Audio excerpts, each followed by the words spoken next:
Hello बच्चों, आज के टॉपिक में होने वाला है घमासान। घमासान क्यों? क्योंकि आज का टॉपिक भी ऐसा है जोरदार। नाम है कोलिजन, तो होगी जोरदार तकरार। अब ये तकरार किस तरह की होती है और फिजिक्स में इसे हम कैसे पढ़ेंगे, हम इसके टाइप्स भी पढ़ेंगे। यानी कि यार हम जो तकरार होने वाली है, जो घमासान टक्कर होने वाली है, उसको भी फिजिक्स में कन्वर्ट कर देंगे। बड़ा ही इंटरेस्टिंग सेशन होने वाला है और बहुत ही कम टाइम पीरियड में आपको बहुत सारी चीजें मिलने वाली है। तो वीडियो को फटाफट से शेयर कर देना दोस्तों के साथ और चैनल को सब्सक्राइब तो करना ही। ऑब्वियसली तुमने कर दिया होगा, मुझे पता नहीं किया है तो अपना चैनल से अब फटाफट से चैनल भी सब्सक्राइब करो और दोस्तों से भी सब्सक्राइब करा दो। चलो फिर घमासान टकरार शुरू करते हैं। तो देखो, आज के टॉपिक में सबसे पहले हम स्टार्ट कर रहे हैं कोलिजन। कोलिजन होता क्या है सर? एक ऐसा इवेंट है, ये एक आइसोलेटेड इवेंट है जो कि एक इंपल्सिव फोर्स जनरेट करता है ऑब्जेक्ट एक दूसरे के ऊपर, but very short time period के लिए। ऐसा नहीं कि बस टकरार हुई और ऐसे चिपके रह जाएंगे, ये दूसरा केस बन जाएगा। पहले हम जनरली क्या देखेंगे कि कोई दो ऑब्जेक्ट आए और दोनों ने एक दूसरे के ऊपर एक शॉर्ट टाइम पीरियड में बहुत ही ज्यादा इंपल्सिव फोर्स अप्लाई कर दिया। क्योंकि शॉर्ट टाइम पीरियड में जो फोर्सेस अप्लाई करते हैं उन्हें हम बोलते हैं इंपल्सिव फोर्सेस। और इंपल्सिव से थोड़ा सा याद आया था ना, हार्ट बीट वाला, एकदम से हाई बीट चले जाती है तो हम बोलते हैं इंपल्सिव हो रही है। तो ये सिंपल सा वहीं से कुछ टर्म आया हुआ है। यानी शॉर्ट टाइम पीरियड में जो फोर्स जनरेट हो रहे हैं, ऑब्जेक्ट एक दूसरे के ऊपर लगा रहे हैं, वहां से कोलिजन की कहानी स्टार्ट हो रही है। अब इस कोलिजन को दो तरीके में बांटा गया। दो तरह की ये घटनाएं हुई क्या? एक तो इलास्टिक कोलिजन और एक है इन इलास्टिक कोलिजन। मैं बोलने वाला था नॉन इलास्टिक कोलिजन। ऐसा लगा ना? अरे फील आता है, एक होता है उसके पीछे नॉन लगाने की आदत पड़ जाती है, बट ध्यान से यहां पर नॉन नहीं लगाना है, यहां पे इन लगाना है। तो क्या है सर? इलास्टिक कोलिजन और इन इलास्टिक कोलिजन। अगर मैं इसमें टेक्निकली डिफरेंस ढूंढूं तो सर टेक्निकल डिफरेंस तो ये बोलता है कि इलास्टिक कोलिजन में काइनेटिक एनर्जी हमेशा सेम रहती है ड्यूरिंग द एंटायर प्रोसेस। नहीं इसको बोलना एकदम ऐसे सही नहीं रहेगा, कैसे कैसे चेंज होगी बताऊंगा। बट इनिशियली और आफ्टर, ऐसे बोलूं तो बहुत सही है। इनिशियली और आफ्टर काइनेटिक एनर्जी सेम रहती है, जबकि इन इलास्टिक कोलिजन में इनिशियली और आफ्टर यानी कि टक्कर से पहले और टक्कर के बाद काइनेटिक एनर्जी चेंज हो जाती है और हमारे इलास्टिक कोलिजन में ये सेम रहती है। मैंने अभी स्टार्टिंग में बोला कि नहीं, सेम नहीं, ऐसे नहीं, इसे इनिशियल और आफ्टर बोलना चाहिए। क्यों? क्योंकि जब कोलिजन हो रहा होगा उस टाइम पे काइनेटिक एनर्जी चेंज होगी। और किस तरह से होगी आज की इस वीडियो में हम इसे कवर करेंगे। एक इंपॉर्टेंट नोट और है कि सर इलास्टिक कोलिजन में जो लीनियर मोमेंटम होता है वो भी कंजर्व्ड रहता है। वो भी सर कैसा रहेगा? कंजर्व्ड, चेंज नहीं होगा।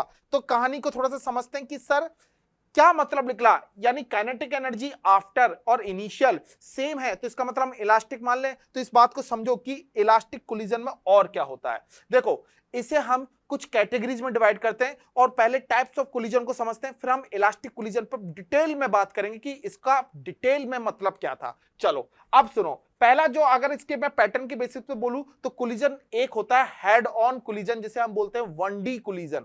हेड ऑन कोलिजन में क्या हो रहा है जरा ध्यान से देखना कि कोई ऑब्जेक्ट है वो u1 वेलोसिटी से चल रहा है, कोई ऑब्जेक्ट दूसरा है 2, वो u2 वेलोसिटी से चल रहा है। अब इनके चलने या इनके मोशन करने के दो पैटर्न हो सकते हैं। या तो ये सर सेम डायरेक्शन में मूव कर रहे हो या फिर ये अपोजिट डायरेक्शन में मूव कर रहे हो। बट एक चीज इन दोनों केसेस में कॉमन है और वो एक चीज मुझे पूरी उम्मीद है तुमने पकड़ ली होगी। क्या सर? अगर इन ऑब्जेक्ट के सेंटर ऑफ मासेस को मैं अलोंग द लाइन, जो एक लाइन पे कनेक्ट करूं, तो जो ये दोनों वेलोसिटीज हैं जिससे ये ऑब्जेक्ट चल रहे हैं, ये along the line joining of centre of masses के अलोंग है। और जो दूसरा केस है अपोजिट वाला, उसमें भी सेंटर ऑफ मास क्या है सर? जो line joining of centre of mass है उस पर भी वेलोसिटीज उसी के अलोंग लगी हुई हैं। तो इसका मतलब क्या हुआ सर? जो 1D कोलिजन होता है, चाहे ऑब्जेक्ट सेम डायरेक्शन में चलें या अपोजिट डायरेक्शन में चलें, सेम वेलोसिटी से चलें या डिफरेंट वेलोसिटी से चलें, उनकी जो वेलोसिटीज अप्लाई होती हैं वो allowing the line joining of centre of masses के अकॉर्डिंग होती हैं। पहला पॉइंट, इसी को बोलते हैं 1D या हेड ऑन कोलिजन। अच्छा ध्यान से सुनना, if velocities of both the objects are along the line joining of their centre then collision is called as head on collision या 1D कोलिजन। चलो नेक्स्ट पॉइंट पे आते हैं। ऑब्लिक कोलिजन, या इसे हम 2D कोलिजन भी बोल देते हैं। अब ऑब्लिक कोलिजन और 2D कोलिजन में देखो सिंपल सा कॉन्सेप्ट दिख रहा है। आपने यहाँ पे एक M1 मास देखा और एक M2 मास देखा, मे भी सेम डायरेक्शन में चलें या मे भी अपोजिट डायरेक्शन में चलें। अब जब सेम डायरेक्शन में चलेंगे तो फिर डेफिनेटली पहले वाले की वेलोसिटी ज्यादा होनी चाहिए, तभी जाके कोलिजन होगा। अगर सेम स्पीड से चलते रहेंगे तो हमेशा एक सर्टेन डिस्टेंस मेंटेन रखेंगे।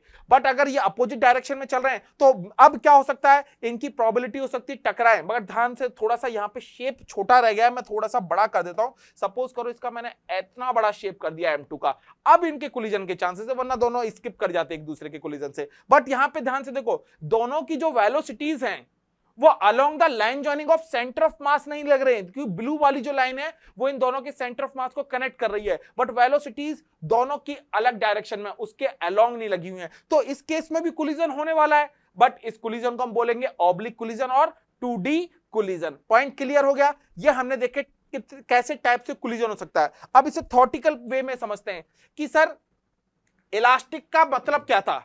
अब देखो यहां पे मैंने बोला इलास्टिक कोलिजन का मतलब जो है वो पूरा का पूरा बेस्ड है हमारी एनर्जी रिस्टोरेशन पे, कि कुछ इनिशियली एनर्जी ऑब्जेक्ट की रही होंगी, ड्यूरिंग द कोलिजन कुछ एनर्जी चेंजेस हुई होंगी, आफ्टर कोलिजन फिर वो कुछ सर्टेन एनर्जी से मूव कर रहे होंगे।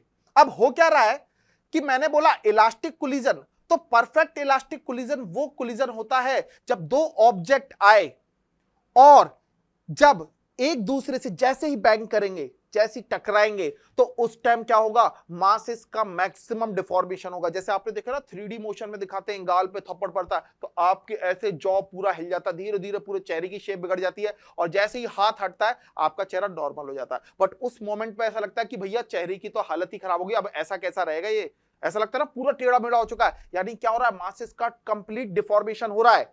बट थोड़ी देर बाद आप देखते हो वापस से सब कुछ नॉर्मल हो जाता है, हाथ अपनी एक वेलोसिटी से अलग चले जाता है, आपका गाल दूसरी वेलोसिटी से अलग चले जाता है। इसका मतलब क्या हुआ, जो रिस्टोर हुआ एनर्जी, जो किसी एनर्जी से दो ऑब्जेक्ट आए और जब बैंग किए तो डिफॉर्मेशन के टाइम पे क्या हुआ, काइनेटिक एनर्जी थी जो ऑब्जेक्ट्स की, वो किस फॉर्म में स्टोर हो गई, एक एनर्जी की फॉर्म में स्टोर हो गई, जिसे हम बोलते हैं स्ट्रेन एनर्जी। उस स्ट्रेन एनर्जी की फॉर्म में वो स्टोर हो जाती है, और स्ट्रेन एनर्जी जब स्टोर हो रही होती है तब मासेस का मैक्सिमम डिफॉर्मेशन होता है, ऑब्जेक्ट की शेप बिल्कुल बदल जाती है।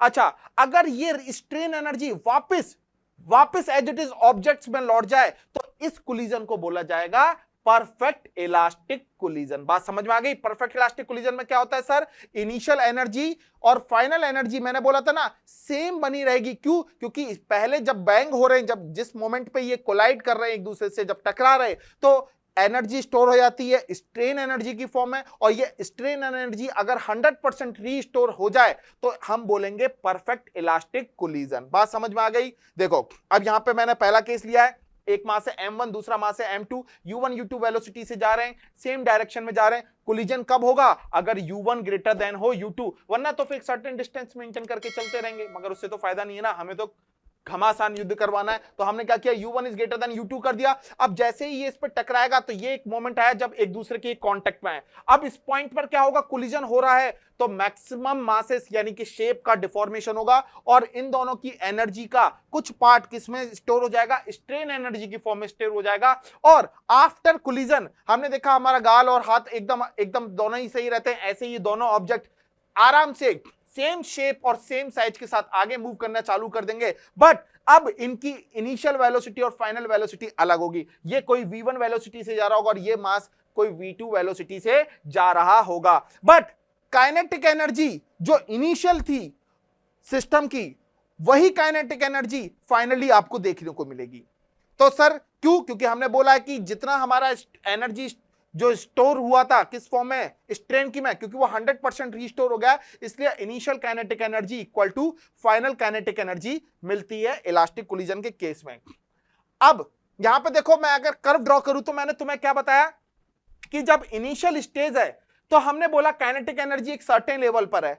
अब जैसे जैसे ऑब्जेक्ट डिफॉर्म कर रहा है, जब यानी कि कोलिजन हो रहा है, during the collision process kinetic energy अपने लीस्ट अमाउंट पर आ जाती है, और इस पॉइंट पर काइनेटिक एनर्जी मिनिमम हो जाती है। During the collision energy kinetic energy object की मिनिमम हो जाती है। क्यों हो जाती है? क्योंकि उसका कुछ हिस्सा स्ट्रेन एनर्जी की फॉर्म में कन्वर्ट हो जाता है, जो कि डिफॉर्मेशन क्रिएट करता है शेप्स में। अच्छा, और फिर यही स्ट्रेन एनर्जी वापस से आफ्टर कोलिजन ऑब्जेक्ट्स को मिल जाती है, तो आफ्टर फाइनल यानी इनिशियल और फाइनल कंडीशन पे वापस से हमें वो एनर्जी मिल जाएगी। तो कर्व इनिशियल और फाइनल काइनेटिक एनर्जी का कुछ इस तरह से मूव करेगा। ड्यूरिंग द कोलिजन हमें कैसी मिल रही है काइनेटिक एनर्जी? मिनिमम मिल रही है। कर्व समझ में आ गया, बात अच्छे से समझ में आ गई। चलो, और फाइनली हमने देखा कि काइनेटिक एनर्जी क्या रहती है सर? कंजर्व्ड रहती है इलास्टिक मोमेंट में।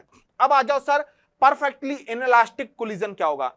परफेक्टली इनइलास्टिक कोलिजन का बड़ा सिंपल सा तरीका, मैंने गाल पे थप्पड़ मारा, आपने देखा स्लो मोशन में टेढ़ा होता जा रहा है गाल, आपके पूरे चेहरे की शेप बिगड़ गई है ड्यूरिंग द कोलिजन। और सपोज करो आप कोलिजन यानी ये सब घटना होने के बाद जब आपने देखा आपका चेहरा वैसे ही शेप में बना रह जाए, तो फिर तो बड़ी चोट हो जाएगी। यानी कि क्या हुआ, जो स्ट्रेन एनर्जी कन्वर्ट होके बनी थी वो एज इट इज सिस्टम में स्टोर हो जाए, तो इसका मतलब क्या हुआ सर? क्या हुआ? आपकी जो शेप है और जो एनर्जी है वो चेंज हो जाएगी। यानी कि इनिशियल काइनेटिक एनर्जी जो थी अब वो फाइनली काइनेटिक एनर्जी के बराबर नहीं होगी, और स्ट्रेन एनर्जी 100% क्या 1% भी रिस्टोर नहीं हो पाई।